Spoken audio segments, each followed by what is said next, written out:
Oh dear. That, I'm afraid, is that. A fifth double. A double break.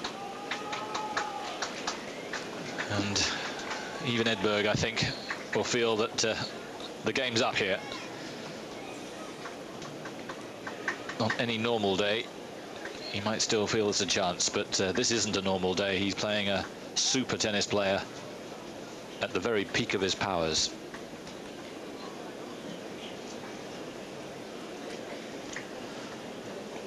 Stich rolling back the years to show us just what a player he is. And who knows if he can keep this kind of form going through the fortnight. We just don't know what he might achieve. Round of the last 16, scheduled to meet Michael Chang. And then, would you believe it, it could be Becker. That'd be something, wouldn't it? If you believe the German press, they're now the best of friends, Davis Cup teammates. But I remember the edge and the match in Wimbledon. And those things aren't easily forgotten. Stich, 5-2. 2 sets to love.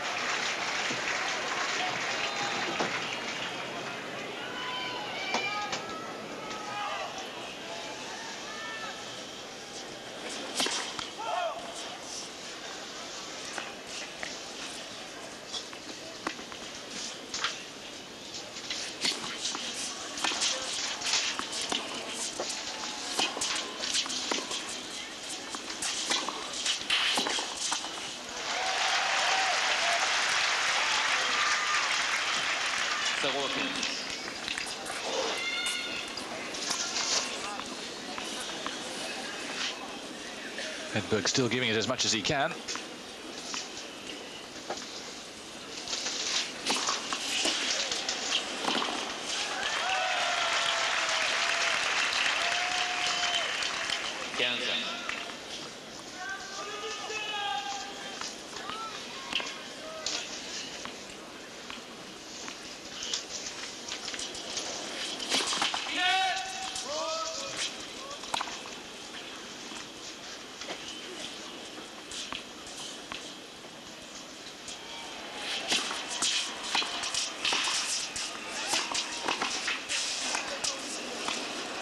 Oh.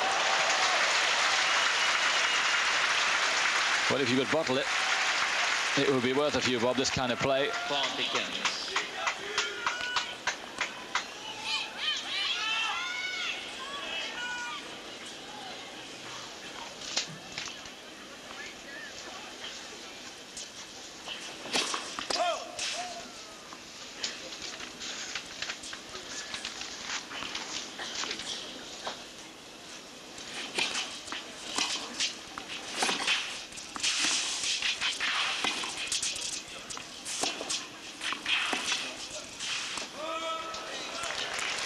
Just wide.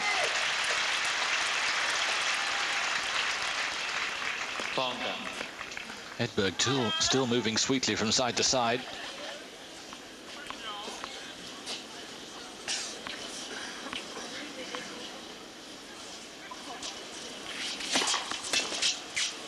Oh, there's a bullet. So after an hour and 44 minutes, in which he's rarely played better than this, Michael Stich has match point.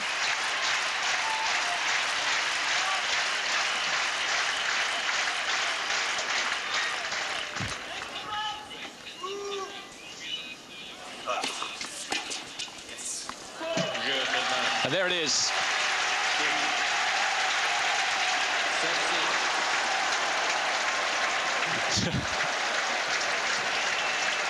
A little stunt of tennis balls being thrown from way, way up in the sky, almost from the gods, as if they would appreciate a simply fantastic performance from Michael Stich.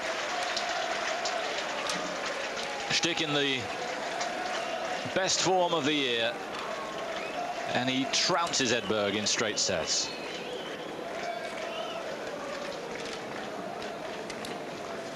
And what he's got to do is remember this in bad times, because they do tend to come with Michael Stich when he has a down on himself. But this was a world-class player playing at the very peak of his powers, and he scarcely deserved that. And Edberg must feel that the gods were conspiring against him, because he played his part in a really enjoyable 1 hour and 45 minutes.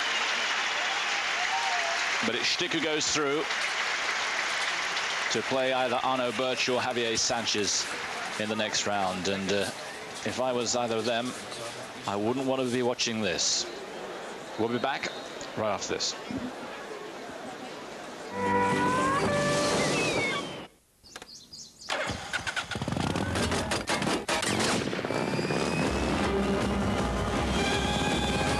The wrong tool. Schwenk mal nach rechts rüber, damit du es einmal siehst, wie das hier im Studio aussieht. Und dabei soll man noch witzige Ideen. Guck dir das an, das sieht aus wie später Kreml. Sowas wird mir den ganzen Tag angeboten. Ich würde es ja liebend gern mal live sehen. Nein, nein, nein, das reicht schon. Danke, Ende aus. Dammer, Schweiz. Und das ist hier so Brauch in Roland Garros, dass der Sieger zunächst mal sich den Kollegen aus Frankreich stellt. Wir hoffen natürlich auch, dass Michael Stich dann anschließend zu Norbert König ins Studio kommt. Tja, haben wir das mit großer Spannung heute Morgen erwartet, dieses Match. Nachher werden wir noch Boris Becker sehen. Und wie ich höre...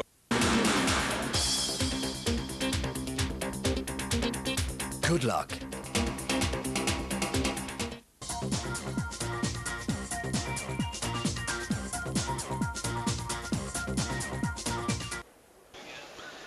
And welcome back, and a very good afternoon from me, David Mercer. What we're going to do before we settle down to our next match is just show you the end of Sergi Bruguera, the defending champion, who was playing earlier today out on court number 1 against his fellow Spaniard in your picture, Emilio Alvarez, a qualifier ranked 166 in the world, who'd acquitted himself pretty well.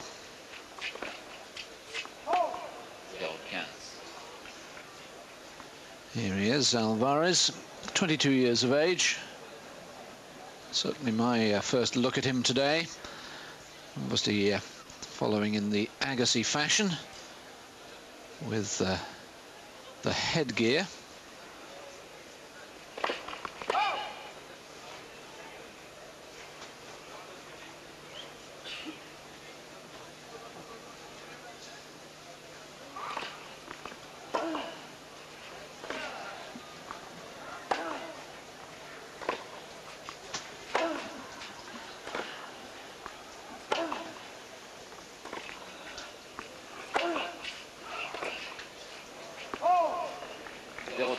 Petit peu de silence, s'il vous plaît, merci.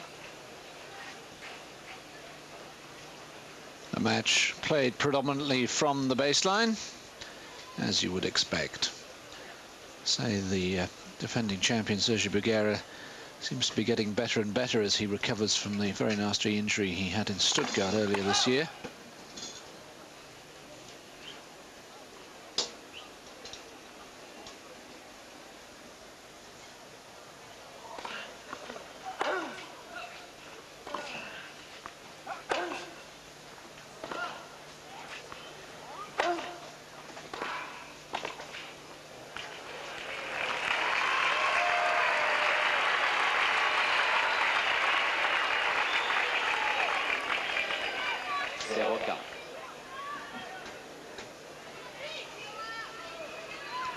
So this was match point for the man who's trying to become the first man since Bjorn Borg to complete a hat-trick of victories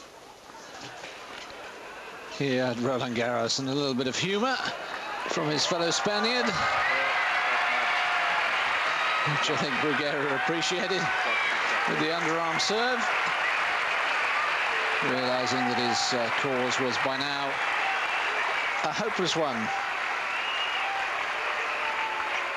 So Bruguera threw in 3 straight sets, just over 2 hours, a nice warm-up for the tougher matches to come later in the championships. And certainly Emilio Alvarez had enjoyed playing his fellow countryman. and having his day in the sun. So Sergi Bruguera advances to play either Brett Stephen or Mark Kevin Goldner.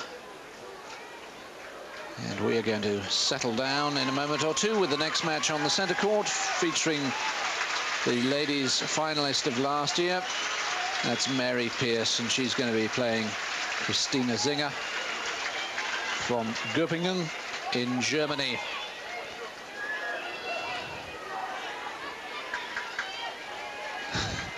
Little shake of the head, tousle of the hair. Sergi Bruguera advancing, and I must say, the more I see of him here, the more I fancy his chances to reach the final. We'll take a break and be back in a moment.